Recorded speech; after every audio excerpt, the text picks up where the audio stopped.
Snipers in World War II rarely revealed their positions on the battlefield, blending seamlessly into the rubble of bombed-out cities, the dense foliage of European forests, or the snow-covered fields of the Eastern Front where they waited patiently to deliver lethal precision from afar. In the frozen hell of Finland's winter war, one unassuming farmer turned soldier named Simo Häyhä earned the chilling moniker the White Death by eliminating over 500 Soviet invaders in just 100 days, using nothing but iron sights on his rifle and his unmatched skill in camouflage, a feat that left entire Red Army units paralyzed with terror. Yet the gripping sagas of these shadowy marksmen, from the blood-soaked streets of Stalingrad to the bocage hedgerows of Normandy, uncover astonishing realities about endurance, marksmanship, the psychological toll of war, and the ingenuity that defined their craft, which might not be what you expect.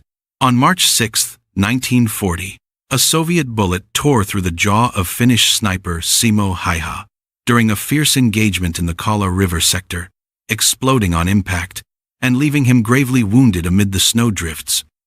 Incredibly, he survived the hit thanks to his quick-thinking comrades who dragged him to safety. As he lay processing the shock and pain, his unit swiftly identified the direction of the fire, pinpointing the enemy position in a nearby cluster of trees. Moments later, Finnish patrols mobilized, pursuing the Soviet squad that had ambushed them from a concealed foxhole reinforced with logs and branches. The enemies attempted to flee through the deep snow, but Finnish skiers closed in, exchanging fire that wounded several, including the shooter who abandoned his rifle and staggered onward on foot. We followed the bloodstains across the icy terrain, weaving through scattered pines. One Finnish soldier later recounted in his memoir, and after a tense pursuit lasting several minutes, I vaulted over a fallen log, tackled him to the ground, hauled him back to our lines, and checked him for hidden weapons. But what followed defied the brutality of the front lines. Despite the agony from his shattered face, Hayha, who had basic medical training from his pre-war days, insisted on tending to the captured Soviet, insisting it was his duty as a fellow human being, no matter the uniform, for in war, mercy could sometimes pierce the veil of hatred. As soon as the weapons were down, I had to help him, he reportedly said, bandaging the enemy's wounds, in a rare moment of compassion that underscored the humanity lingering even in the deadliest warriors. Hayha might stand as one of the few snipers to ever aid the very foe who nearly ended his life, reflecting later that he felt no heroism in it, just the grim routine of survival, stating truthfully, "I am no hero, I am a soldier, I got hit, endured, secured the threat, and carried on, that is all." Beyond exceptional instances like the visible sharpshooters who guarded key installations, such as Allied headquarters in London, as a show of force, most snipers in World War II strove for utter invisibility, merging with their surroundings, whether in urban ruins or rural expanses, and that held true across diverse theaters, from the deserts of North Africa to the islands of the Pacific. Here is a test: can you spot the sniper? It is actually a team consisting of a shooter and a spotter hidden in the underbrush. Even though snipers were exceptional riflemen, there was no assurance of a first-shot hit, especially under the chaotic conditions of battle.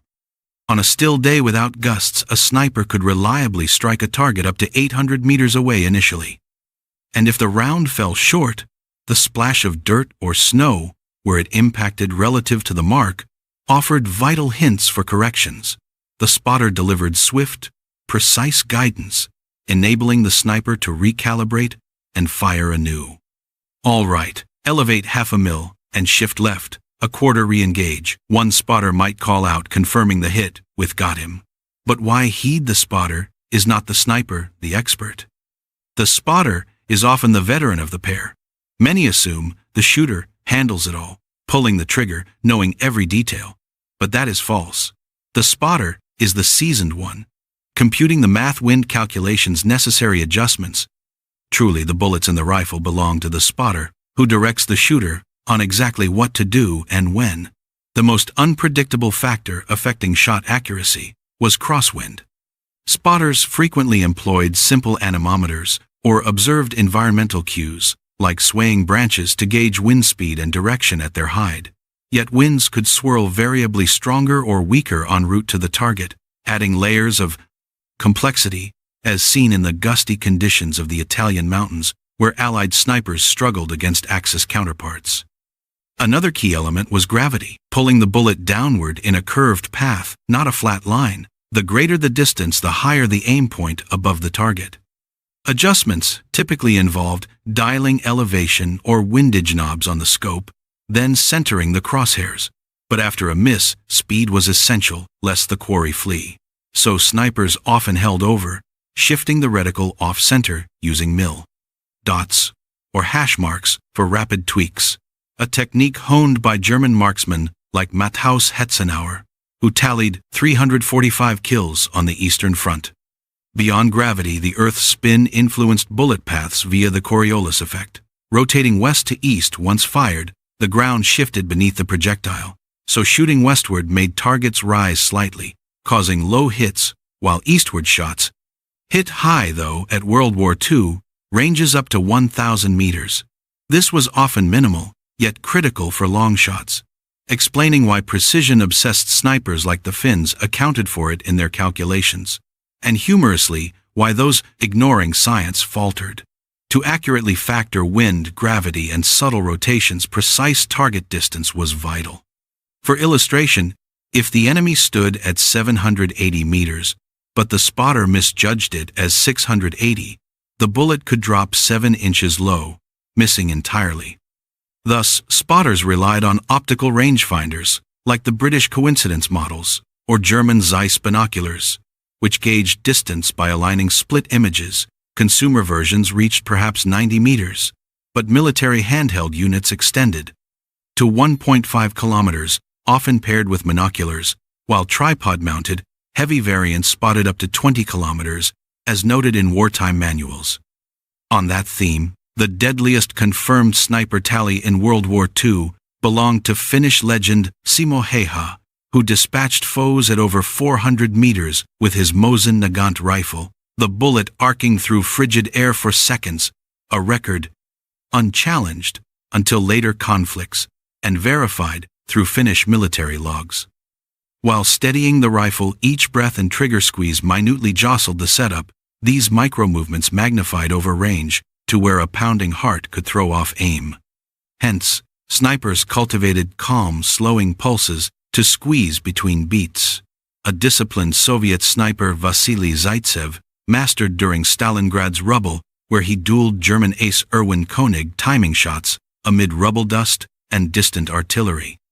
Echoes, in fact, one wartime study timed a sniper's pull precisely midway between heartbeats, mirroring his flawless accuracy.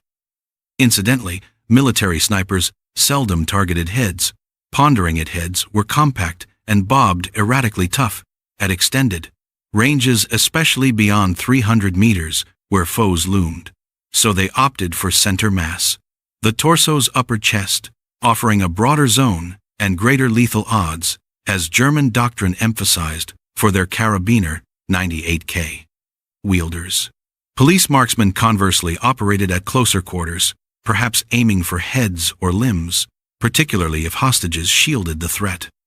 Striking moving targets compounded difficulties, and that is where training dummies entered, simulating motion to hone lead calculations. Now envision layering these challenges onto firing from swaying aircraft, a rarity in World War II. Yet some Allied pilots in the Pacific experimented with door-mounted rifles against Japanese barges. For stability, they slung weapons on harnesses absorbing vibrations. But even so, aerial engagements stayed under 200 meters versus ground snipers, 1,000-meter reaches, hovering, exposed the plane to anti-aircraft fire. So often machine guns from banking fighters proved preferable. The pilot, doubling as spotter, steadied the craft, aligning for optimal shots, as recounted in logs from the Guadalcanal campaign. But earthbound, a sniper's prime strength lay not in firepower, but in evasion. For a detected sniper was usually a doomed one, prompting specialized garb for the role. This was the ghillie suit rooted in Scottish hunting, adapted for war. The core garment for blending, yet the suit alone was not enough. Snipers first vegged up affixing local flora, like pine needles, birch leaves, or desert scrub to disrupt the Body's 5 telltale curves, neck to shoulders, armpits, inner elbows, groin and knees, as British commandos did in Normandy, where vegging proved grimy and irritating. Naturally, adaptations suited terrains. In arid Tunisia, snipers donned suits layered with dried grasses, while in snowy Russia white smocks concealed them. Sniper attire boasted distinctive traits. No, they sourced gear from military depots, not civilian stores. For instance, pants, flies, used buttons over zippers or hooks, since prolonged crawls clogged fasteners with mud. Imagine lurking hours then.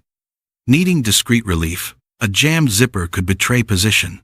Thus buttons ensured reliability. And like medics sans frontiers, these were snipers, sans undergarments that extravagance saved for aviators. Tough canvas or wool fronts resisted abrasion and wrought shielding against thorns and damp, as Soviet women snipers like Rosa Shanina endured on the Belarusian front. Face paint in mottled greens, browns, or whites, plus rifle wraps with netting or burlap rounded concealment, but the sternest trial awaited. Among sniper training's harshest facets was stalking, demanding glacial, patient, methodical advances to close on targets. In courses like the German Seidel Academy or Allied Bisley School, trainees spent hours inching snail-like through woods, aiming to approach and notionally shoot instructors, while the latter scanned with binoculars, seeking to spot them first. A drill echoing real combat where after days of slithering, ascending, reeking scratched by brambles, bitten by insects, the sniper reached the hide, remaining motionless till action, called as Finnish hunters turned soldiers, exemplified in Coriolis. Though films spotlighted kills, shooting was merely one sliver of the sniper's duty. The lion's share, 90%, involved reconnaissance. Closing to firing range allowed observing enemy maneuvers, relaying intel via radio or runner, to summon artillery barrages or fighter-bomber strikes. Then, assessing damage as Vasily Zaitsev did in Stalingrad, directing shells onto German concentrations. Thus, beyond shooting prowess, snipers excelled in surveillance, intel collection, endurance, and orienteering, vital in vast fronts like the Russian steppes. Success hinged on sniper-spotter synergy, yet not all suited the role. Qualification at venues like the United States Army's Fort Benning spanned weeks, open to branches with grueling attrition, and while the Soviets pioneered integrating women from 1941 with over 2,000 trained Ludmilla, Pavlichenko became a legend, with 309 kills graduating Central Women's Sniper School in 1942. Instructors pegged pass rates at 4 in 10, mirroring the demands.